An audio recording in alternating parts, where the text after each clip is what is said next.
नमस्कार दोस्तों, कैसे हैं आप सभी लोग। ध्यान दीजिएगा एक बार कि जो मध्य प्रदेश लाइन परिचालक, जिसको हम लाइन अटेंडेंट भी कहते हैं, उनका फिजिकल किस प्रकार से होने वाला है और फिजिकल में क्या क्या पूछा जाएगा, किस प्रकार से फिजिकल आपसे वो लेंगे। और जो फिजिकल हैंडीकैप छात्र हैं उनको क्या फिजिकल देना होगा, उनको क्या फिजिकल देना होगा, अगर वो फिजिकल देंगे तो मतलब कि क्या करना है उनको फिजिकल में, और अगर नहीं देंगे तो फिर किस प्रकार से उनको क्वालिफाई किया जाएगा, है ना। आरक्षण के तहत उनको क्वालिफाई कर दिया जाएगा या कुछ और उनको क्वालिफाई करने के लिए फिजिकल देना होगा, है ना। तो एक उनके लिए मेडिकल में एक बेरा टेस्ट भी किया जाएगा। तो वो बेरा टेस्ट जो होने वाला है वो किस फिजिकल हैंडीकैप कैंडिडेट को बेरा टेस्ट देना होगा, है ना। सारी चीजें यहाँ पर बात करेंगे। और जो सबसे बड़ी सवाल है कि क्या हमें पोल पर भी चढ़ाया जाएगा जब आपका सिलेक्शन हो जाएगा, उसके बाद जब आपकी ड्यूटी लगेगी तो क्या पोल पर भी चढ़ाया जाएगा।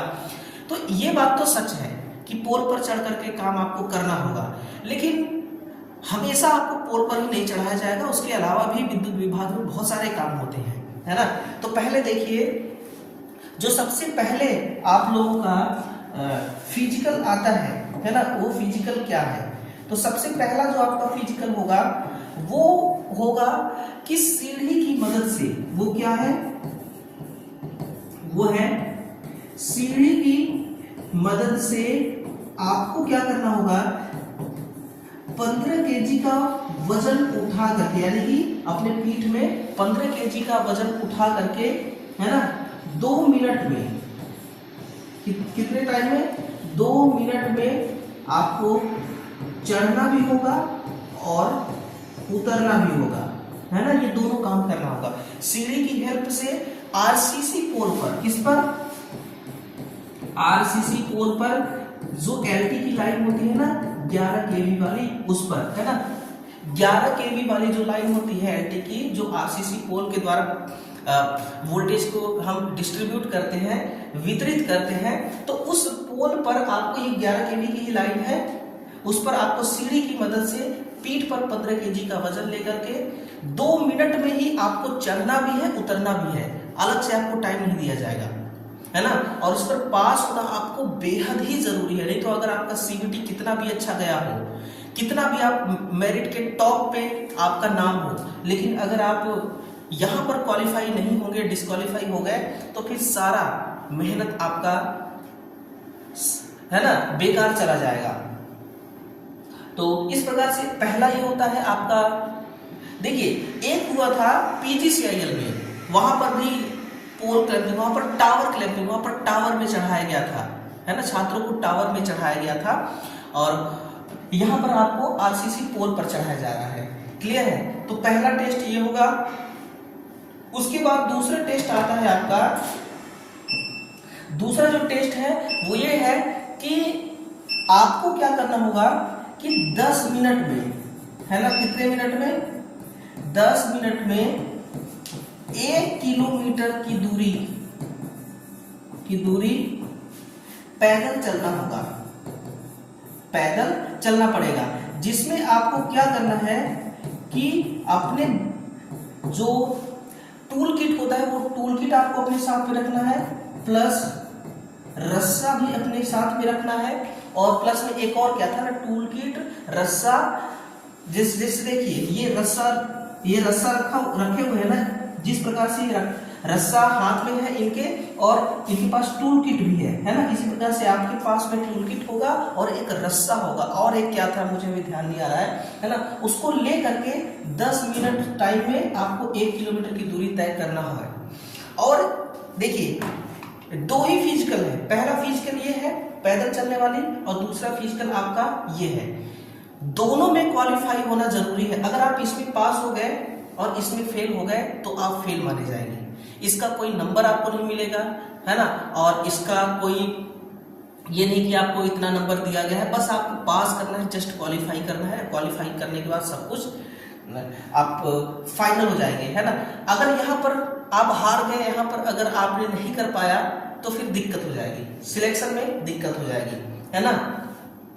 चलिए, अब दूसरी बात ये आती है कि अगर आपका सिलेक्शन हो गया तो सिलेक्शन हो जाने के बाद आपको ड्यूटी क्या दिया जाएगा, तो थोड़ा सा समझिए। यहाँ पर लिखा हुआ है कि कार्य की प्रकृति लाइन परिचालक जो होते हैं, डिस्ट्रीब्यूशन लाइन पर आपको केवल काम करना है, ट्रांसमिशन लाइन पर काम नहीं करना है ना।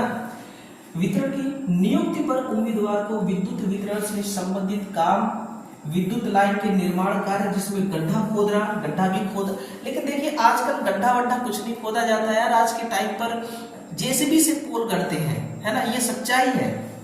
और सामान की ढुलाई करना, अब सामान की ढुलाई सर पे लेकर के तो ढुलाई करना नहीं है। अब एमपीईबी की अपना एक गाड़ी भी होती है, पता है ना, उसी गाड़ी में सामान की ढुलाई की जाती है। तो हाँ भाई, आप अपने उपकेंद्र से सामान को लोड करेंगे गाड़ी में, फिर जहां पर काम कर रहे हैं वहां पर ले जाकर के उतारेंगे, ये सब आपको ही करना है। वही बता रहे हैं कि सामान की ढुलाई करना एवं लाइन तैयार करने एवं उपकेंद्र के निर्माण से संबंधित सभी श्रम साध्य कार्य एवं समय समय पर आवश्यकता अनुसार आवंटित अन्य कार्य भी करने होंगे। देखिए, लाइन तैयार करना, जैसे कि इस प्रकार से देखिए, ये 11 kV की एक लाइन तैयार हो रही है ना, 11 kV की ये एक डिस्ट्रीब्यूशन लाइन तैयार हो रही है, जिसमें पोल गाड़े जा रहे हैं, स्टील के पोल गाड़े जा रहे हैं, है ना। ये 33 kV की है। तो आरसीसी के पोल जहां पर लगाना है, आरसीसी का पोल लगाना है, उसमें केबल खींचना है, तार खींचना है, इंसुलेटर फिक्स करना है, क्रॉस आर्म लगाना है, वी एंगल लगाना है, इंसुलेटर लगाना है ना, सारे जो काम होते हैं वो सब काम आपको करना होगा। इस प्रकार से आपका ये होता है कि लाइन तैयार करने वाली काम। फिर है कि सब स्टेशन के निर्माण से संबंधित सभी श्रम साध्य कार्य, ठीक है ना, जो छोटे छोटे इलेक्ट्रिशियन के काम होते हैं, जैसे ट्यूबलाइट खराब हो गया उसको सही करना हो गया आपको, है ना, और छोटी छोटी चीजें जैसे अगर डीजी वगैरह है तो डीजी को भी अगर उसमें कोई दिक्कत आ रही है तो आप देख सकते हैं उसको भी।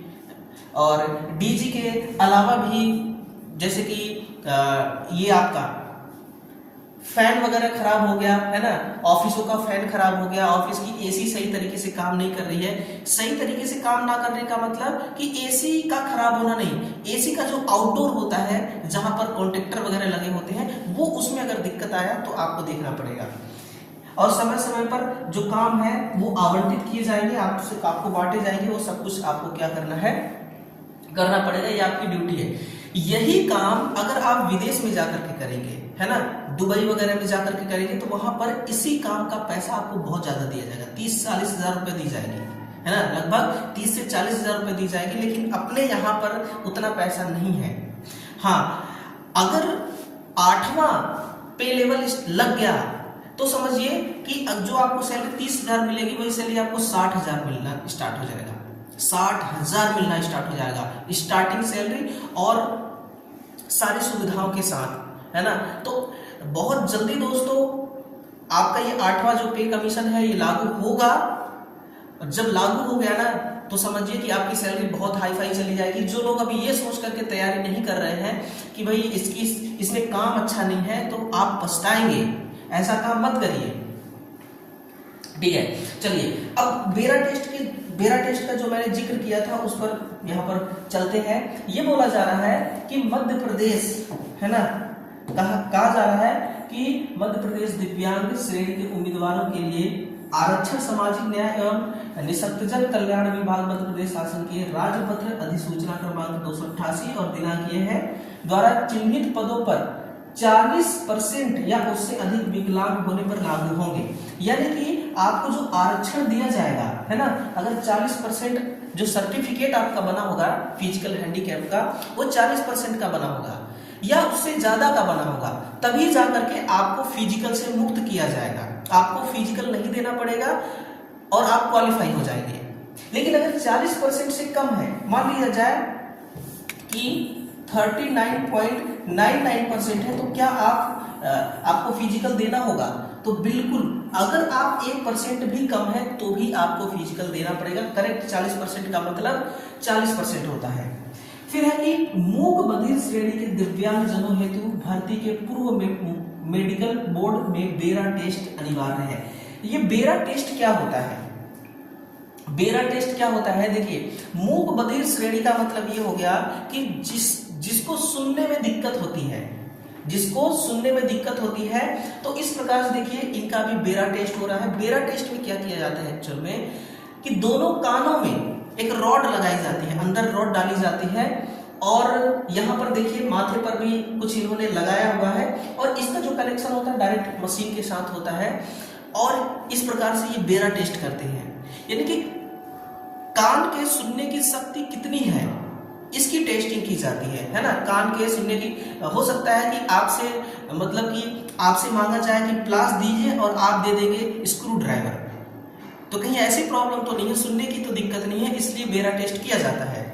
और आज के टाइम पे देखिए अपने इंडिया में तो बेरा टेस्ट करने का लगभग 3 से 10,000 11,000 रुपए तक चार्ज है। वो मैटर करता है कि किस सिटी में बेरा टेस्ट किया जा रहा है, अलग अलग सिटी का अलग अलग रेट होता है ना। तो इस प्रकार से इसका खर्चा आता है। लेकिन बेरा टेस्ट करते समय कहा जाता है कि बिल्कुल भी हिलना डुलना नहीं चाहिए। जब छोटे बच्चों का बेरा टेस्ट होता है तो उनको कम एमजी वाली नींद की गोली खाकर खिला करके सुला दिया जाता है ताकि वो हिला डुला नहीं और बेरा टेस्ट अच्छी तरह से हो सके, है ना। तो इस प्रकार से बेरा टेस्ट आपका होगा।